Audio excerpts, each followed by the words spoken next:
जय यीशु प्रभु यीशु के सामर्थ्यवान नाम पर आप सभी लोगों को और एक बार फादर अभिवादन करते हैं। बाइबल तीर्थ यात्रा के 318वां दिन की व्याख्या में आपका स्वागत करते हैं। एजकियल नबी के 22, 23, 24 अध्यायों पर हम मनन करेंगे। लूकस के 14 अध्याय पर भी। हालेलुया। 22वां अध्याय एजकियल के ग्रंथ में हत्यारे नगर यरूशलेम के विषय में भविष्यवाणी है, उनके ऊपर आने वाली विपत्तियों की भविष्यवाणी। यरूशलेम जो है कई पाप से भरे हुए थे, उसमें सबसे मुख्य अन्याय के कारण होने वाली हत्याएं और हिंसा जो पूरे शहर में फैल चुके थे। वास्तव में देखा जाए तो उनके अनेक पड़ोसी देश थे जहां पर हत्या अधिक होते थे, वहां पर यरूशलेम से ज्यादा।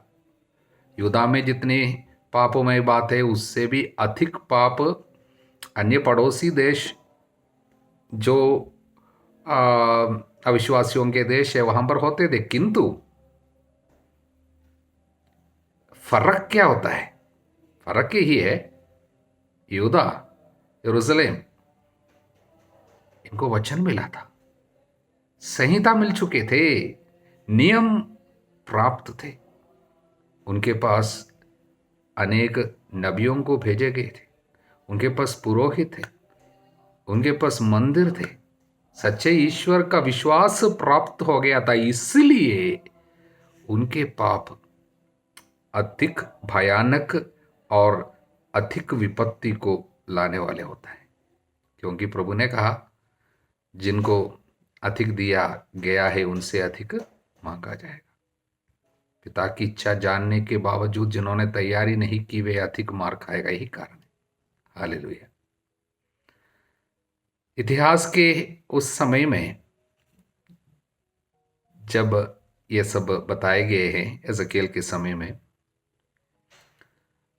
यरूशलेम पवित्र शहर नहीं था। प्रभु का अपना चुना हुआ उद्देश्य तो बदल चुका था। पाप पर पाप बढ़ता जा रहा था, अधर्म पर अधर्म। इसलिए दूसरे वचन में, मानव पुत्र क्या तुम न्याय करोगे? क्या हत्यारे नगर का तुम न्याय करोगे तो उसे अपने सभी भीभत्स कर्म बतला दो, एक एक करके। इसलिए यहां पर पाप का लिस्ट है, हम पढ़ते पढ़ते थक जाएंगे। कम से कम 17 बड़े प्रकार के पाप के विषय में 4 से 13 तक के वचनों में, आगे 25 से 29 तक के वचनों में और है। हालेलुया। इस तरह पाप का एक पूरा लिस्ट इस अध्याय में। और प्रभु राजा के बारे में कहते हैं, नबी के बारे में कहते हैं, पुरोहित के बारे में कहते हैं, और पदाधिकारियों के विषय में अलग से कहते हैं, और सारे लोगों के पाप। इस तरह सभी लोग मिलकर देश को विपत्ति स्वीकार करने लायक एक जगह बना रखा है। ये है पहला इस अध्याय का मुख्य संदेश। हालेलुया। तो 15-16 वचनों में, मैं तुम्हें राष्ट्रों में बिखेर दूंगा, देश देश में तितर बितर कर दूंगा, मैं तुम्हें अपनी अपवित्रता से मुक्त कर दूंगा। उस समय आने वाले निर्वासन के बारे में केवल नहीं, बल्कि पिछले सदियों में जो कुछ हो रहे हैं अभी भी जारी है। यहूदियों को अनेक राष्ट्रों में प्रभु बिखेर दिया था। दुनिया के अनेक देश में ये यहूदी बिखर गए, और यहूदियों को कितना बाद में सहना पड़ा। उदाहरण के लिए जर्मनी में हिटलर के द्वारा कितने मारे गए थे, और ये सब कुछ बताया गया है यहाँ पर भविष्यवाणी में। मैं तुम्हें राष्ट्रों में बिखेर दूंगा, देश देश में तितर बितर कर दूंगा। और इससे क्या प्रभु करना चाहता है? अपवित्रता से मुक्त कर दूंगा। पाप का प्रायश्चित हो रहा है। जो कुछ भी ये वे सह रहे हैं, पाप से छुटकारा दिलाने के लिए प्रभु इस्तेमाल करे। इसलिए प्रभु ये बात हमारे सामने रख रहे हैं, एक सुंदर संदेश। हमारे जीवन के हर एक संकट, दुख, परेशानी के द्वारा प्रभु क्या करना चाहता है? शुद्ध करना चाहता है। प्रभु हमेशा के लिए हमको त्यागे नहीं है, और मार नहीं रहे हैं और हमको नष्ट नहीं होने दे रहे हैं, बल्कि वो हमको शुद्ध कर रहे हैं। इसलिए हमारे सारे दुखों को इस्तेमाल करता है। जो दुख ईश्वर की इच्छा अनुसार स्वीकार किया जाएगा उससे कल्याणकारी हृदय परिवर्तन होगा, खेद का प्रश्न ही नहीं उठता। हालेलुया। और एक मुख्य वचन इस अध्याय में 30वां वचन है 30। मैंने एक ऐसे व्यक्ति की खोज की जो मोर्चाबंदी करे, जो मेरे सामने दीवार पर खड़ा होकर उसकी रक्षा करे, किंतु मुझे ऐसा कोई नहीं मिला।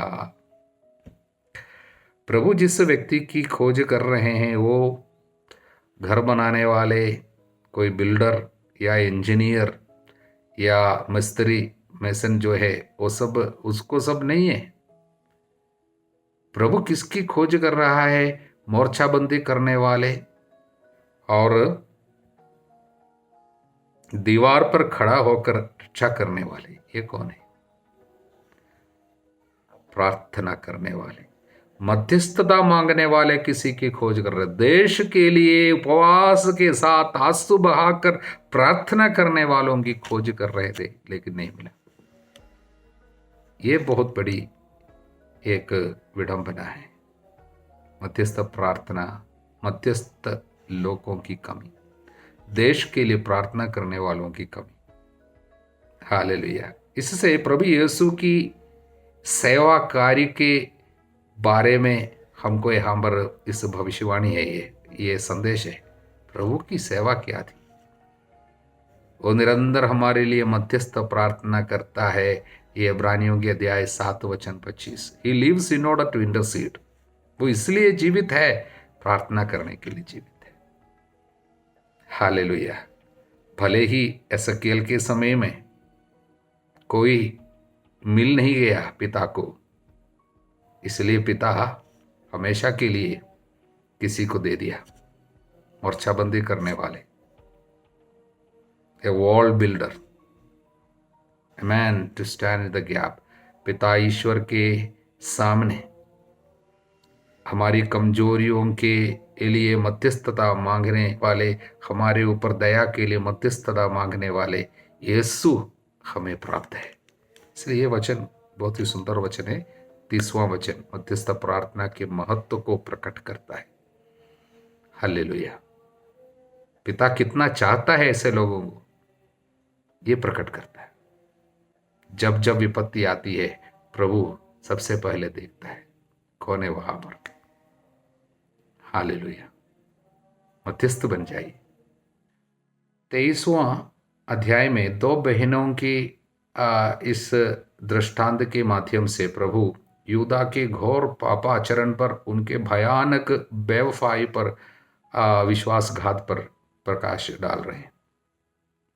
शुरुआत इस प्रकार है। मानव पुत्र, दो स्त्रियां एक ही माता की दो पुत्रियां थी, वे मिस्र में व्यभिचार करती थी।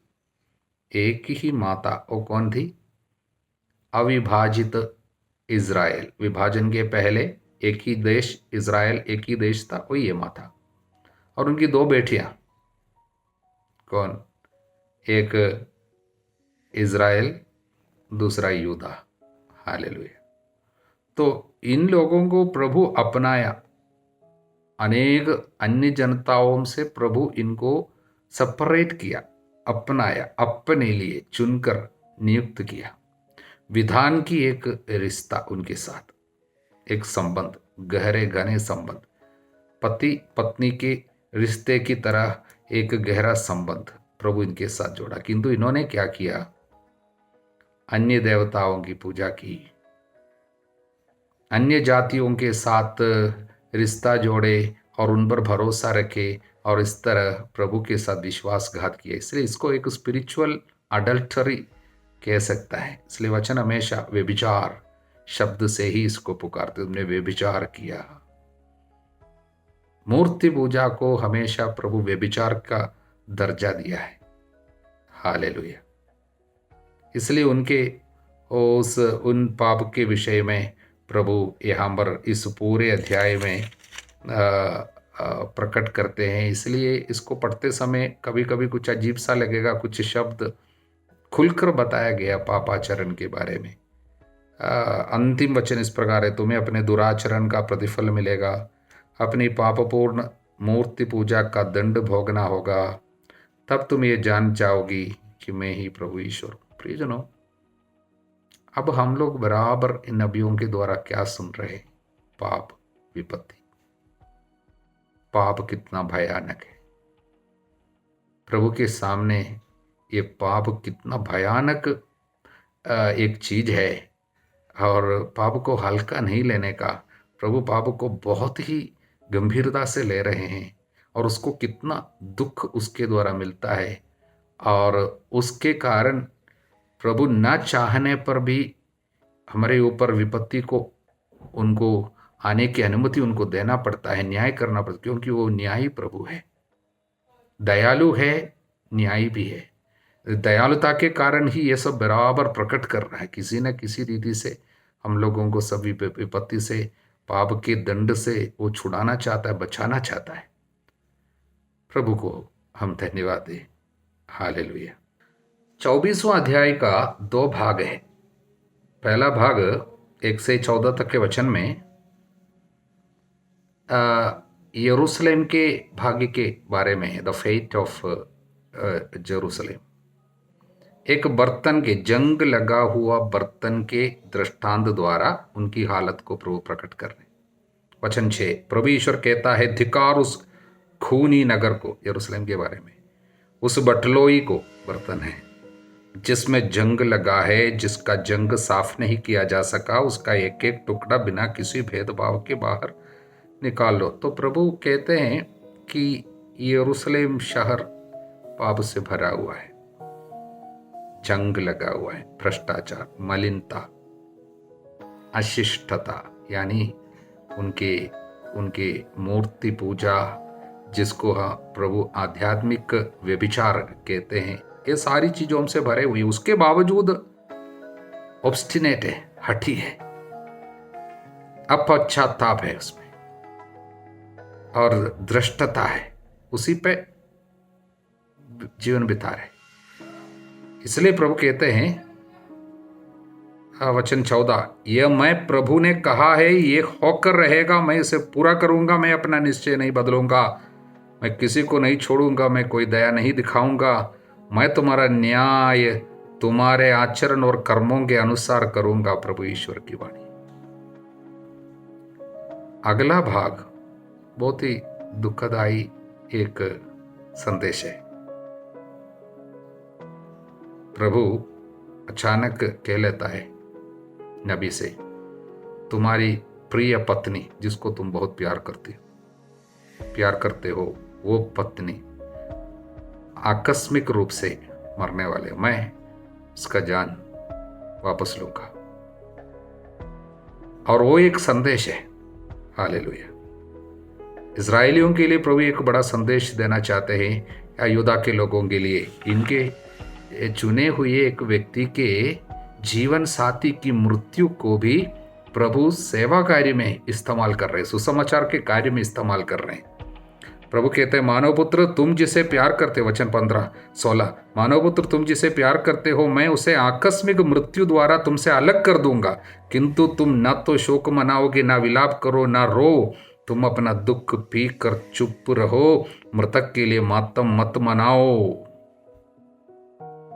ये कठिन है। क्यों?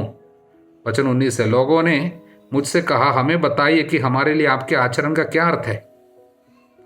मैंने उत्तर दिया, प्रभु ने मुझसे कहा, इसराइलियों से कहो, प्रभु ईश्वर की वाणी है, मैं अपने मंदिर को अपवित्र कर दूंगा जो तुम्हारे घमंड का कारण। मंदिर के प्रति इसराइलियों का एक लगाव था, सोचता था ये मंदिर जब तक है कुछ भी हमको कोई हानि नहीं होगी। मंदिर जरूरत से ज्यादा एक लगाव मंदिर से रखा, लेकिन प्रभु के वचनों से नहीं, प्रभु के कार्य नहीं करता है। मंदिर की पूजा, मतलब मंदिर रहते हैं तो हमको कुछ नहीं होगा, इस तरह एक घमंड मंदिर पर करता है। वो तुम्हारी आंखों की ज्योति और तुम्हारी आत्माओं को प्रिय है। तुम्हारे पुत्र पुत्रियां जिन्हें तुम छोड़ गए हो तलवार के घाट उतार दिए जाएंगे। तब तुम लोगों को वही करना होगा जो मैंने किया। तुम अपना मुंह मत ढको, लोग जो रोटी तुम्हें देने आते हैं उसे मत खाओ। मतलब अब तुम्हारे साथ विपत्ति आएगी लोगों के लिए। उस समय तुम लोग रोते कलपते मत रहो। रोने के लिए काफ़ी समय, पछतावा करने के लिए सब प्रभु दिया।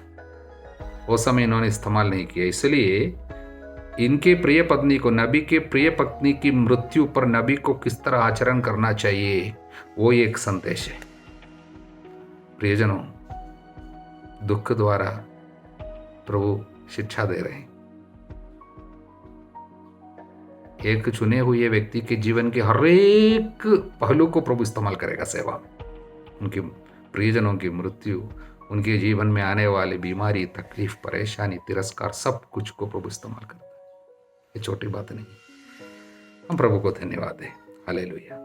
लूकस के 14वां अध्याय में प्रभु प्रमुख एक फारिसी के यहाँ पर भोजन कर रहे हैं। उस समय शिक्षा दे रहे हैं। हमेशा भोजन के समय ले लेकर प्रभु शिक्षा देने की मौका ढूंढ लेते थे और लोगों को सिखाते थे। यहाँ पर भी ऐसा ही हुआ। कुछ बातें हम सीखेंगे।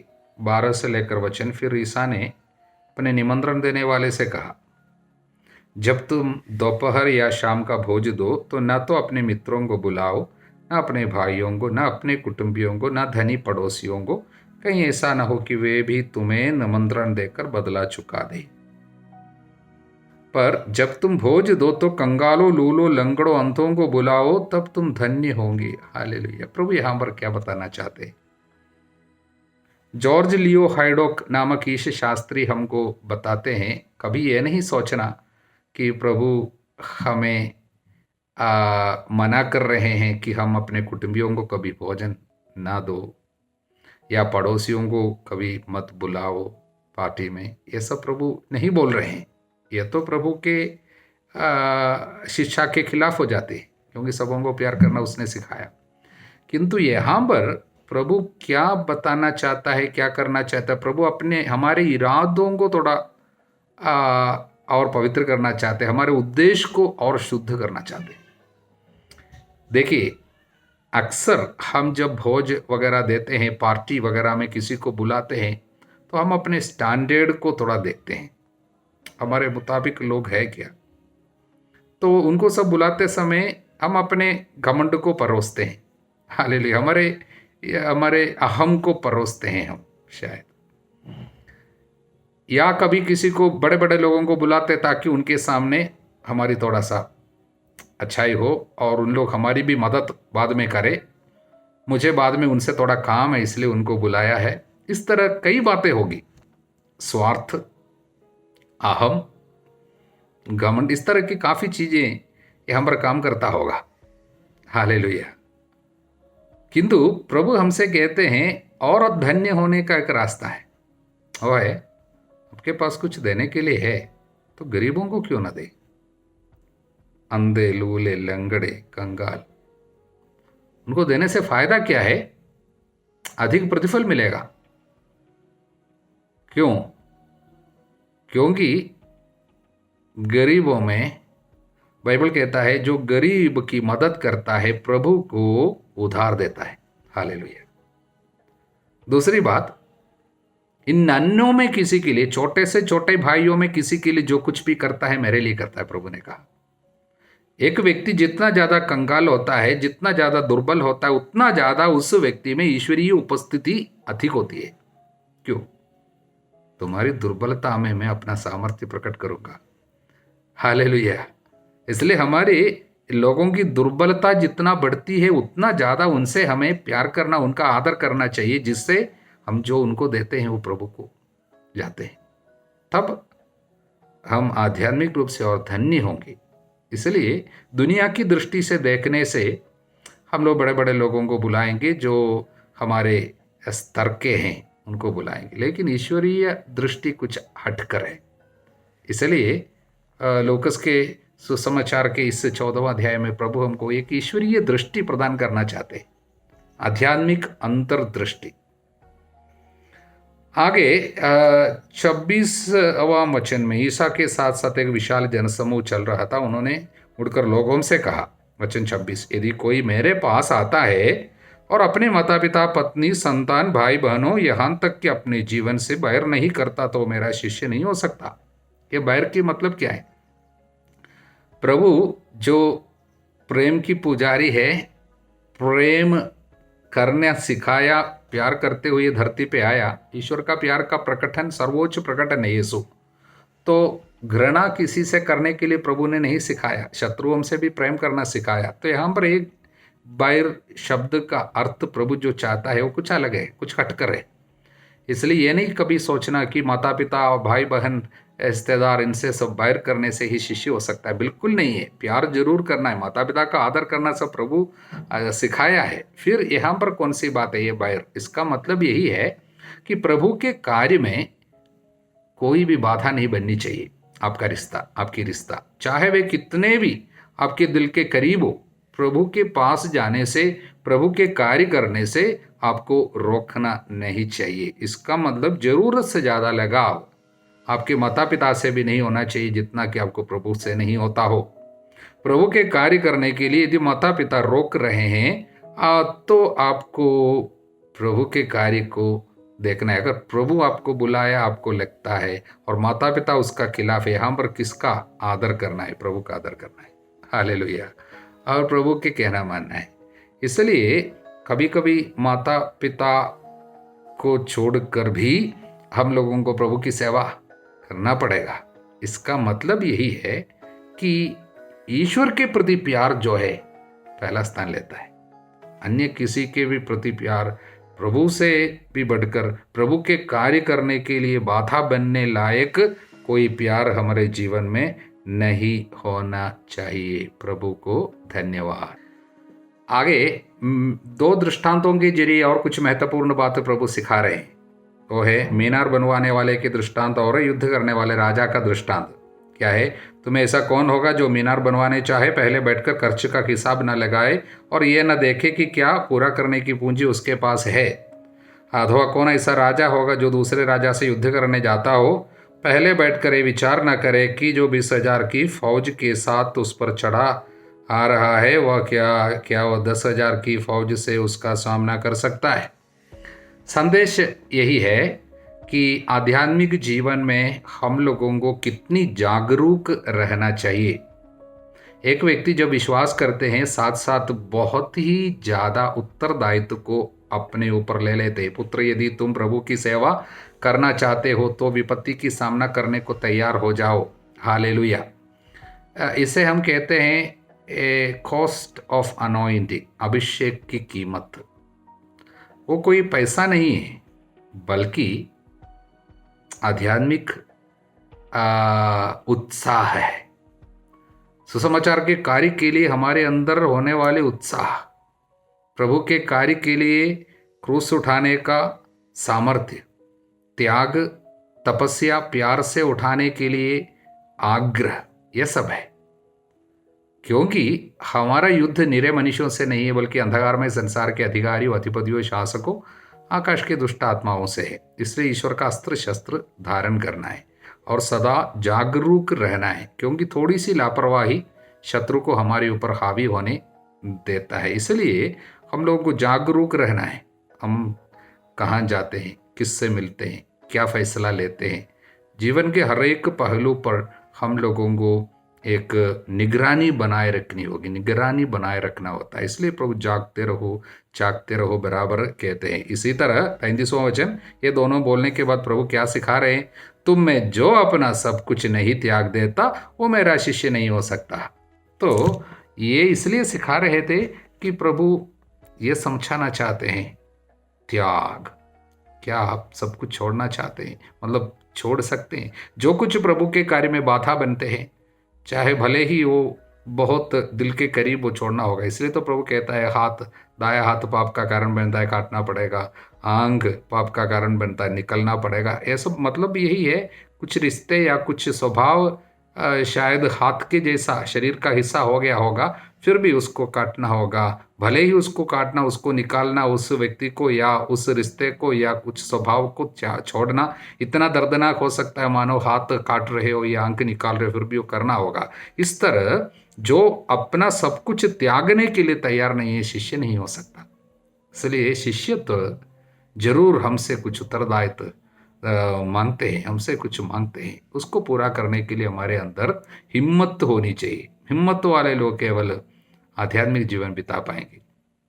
हालेलुया। मुझे प्राप्त पुरोहिताय अधिकार से प्राप्त सभी वचनों की योग्यता से मैं आप लोगों को आशीर्वाद देता हूँ अब सदा सर्वदा अनंत काल तक। आमीन।